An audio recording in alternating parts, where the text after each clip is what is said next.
अस्सलाम वालेकुम, मेरा नाम शमीन सदफ़ है और मेरे वालिद का नाम ज़िया गुजर है। क्या है? ज़िया गुजर। हुजूर हैं? ज़िया गुजर। अच्छा। अहमदी लोगों को हज की इजाज़त क्यों नहीं है? अगर वो हज ना करें तो क्या अल्लाह ताला उनको माफ़ कर देता है? अहमदियों की बात कर रही हो? हैं?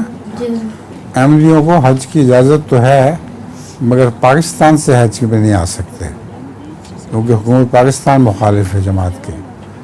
बाकी मुल्कों से तो हर साल हज पे ज़रूर जाते हैं, इंडोनेशिया से भी, इंग्लिस्तान से भी और भी मुल्कों से काफ़ी लोग हज पे जाते हैं।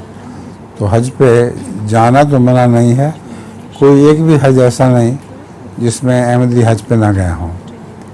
एक दफ़ा नाइजीरिया का जो वफ़द था, वो उनका जो चीफ था वो अहमदी था, तो उस पर किसी ने शिकायत की सऊदी अरब को कि ये अहमदी चीफ हज का नुमाइंदा बन के आ रहा है नाइजीरिया का, तो उन्होंने बंद कर दिया। तो उस पर नाइजीरिया की हुकूमत ने कहा कि बंद करते हो तो एक भी आदमी हमारा हज पे नहीं जाएगा, इस दफ़ा हम हज का बाइकाट करेंगे। फिर सऊदी अरब ने मजबूर होकर उनको इजाज़त दी और अहमदी चीफ ने हज किया। तो ये दुनिया में होता रहता है, जिसका दाव लग जाता है उसका लग जाता है।